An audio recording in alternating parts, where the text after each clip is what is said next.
carteiro estendeu o telegrama. José não agradeceu enquanto abriu o envelope. Com profunda ruga apareceu na testa. Uma expressão mais do que de surpresa, do que de dor, tomou conta do seu rosto. Palavras breves e incisas. Seu pai faleceu. Enterro, 18 horas. Mamãe. José continuou parado, olhando para o vazio. Nenhuma lágrima veio aos olhos, nem aperto no coração. Nada. Era como se houvesse morrido um estranho. Porque nada sentia pela morte do velho? Com pensamentos que lhe confundia, avisou a esposa, tomou o ônibus e se foi. No íntimo, não queria ir ao funeral. Se estava indo, era apenas para que a mamãe não ficasse mais amargurada. Ela sabia que o pai e filho não se davam bem. A coisa havia chegado ao final no dia em que, depois de mais uma chuva de acusações, José havia feito as malas e partido prometendo nunca mais botar os pés naquela casa. Refez sua vida na medida do possível. O velório, poucas pessoas. A mãe estava lá, pálida, gelada, chorosa. Quando reviu o filho, as lágrimas correram silenciosa. Foi um abraço de desespero. Depois, ele viu o corpo sereno, envolto por um lenço de rosas vermelhas, como as que o pai gostava de cultivar. José não verteu uma única lágrima. O coração não pedia. Era como estar diante de um desconhecido, um estranho. Ele ficou em casa com a mãe até a noite. Beijou-a e prometeu que voltaria trazendo os netos e a esposa para conhecê-la. Agora ele poderia voltar a casa, porque aquele que não o amava não estava mais lá para dar-lhes conselhos ácidos, nem para criticá-lo. Na hora da despedida, a mãe colocou-lhe algo pequeno e retangular na mão. Há mais tempo você poderia ter recebido isso, disse. Mas, infelizmente, só depois que ele se foi eu encontrei entre os guardados mais importantes.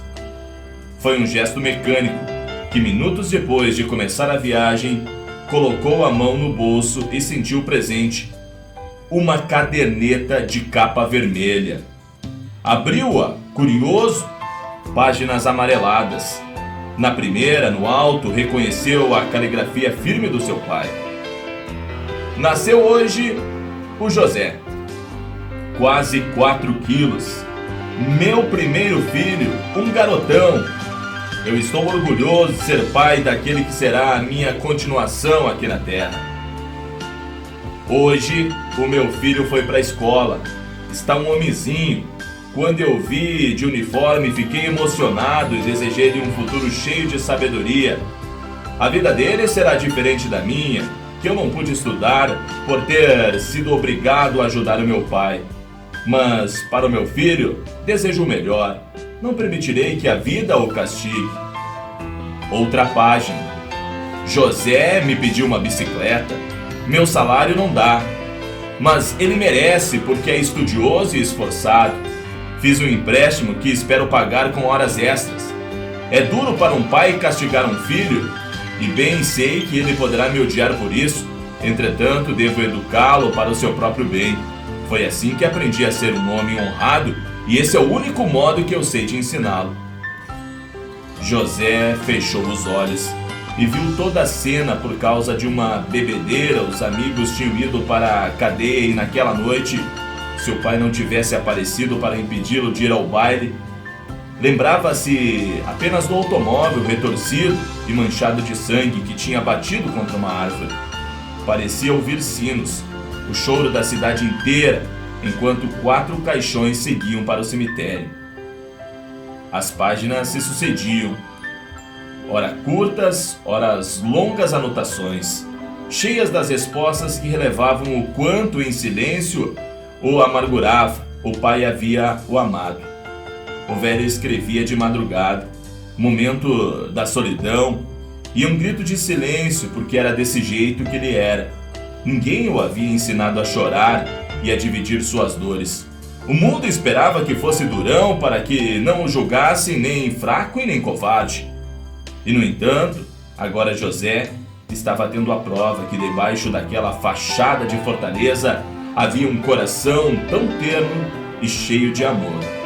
A última página. Aquele do dia em que ele havia partido. Deus, o que eu fiz de errado para o meu filho me odiar tanto? Por que sou considerado culpado se nada fiz, se não tentar transformá-lo em um homem de bem?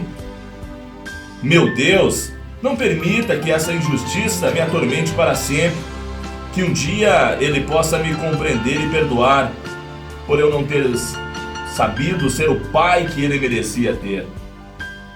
Depois, não havia mais anotações, e as folhas em brancos davam a ideia de que o pai tinha morrido naquele momento.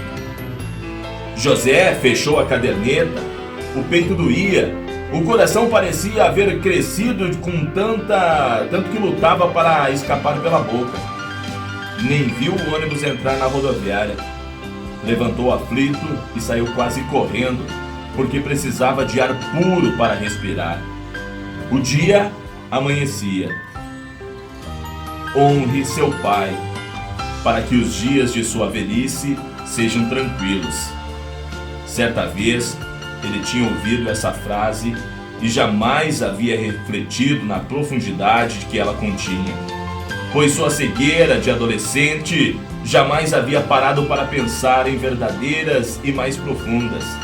Devemos valorizar cada segundo de nossa existência, pois Jesus nos colocou nas mãos de quem somente Ele confia para criar suas joias raras e preciosas. Somos valiosos para Deus. Honre seu pai, para que os dias de sua velhice sejam tranquilos.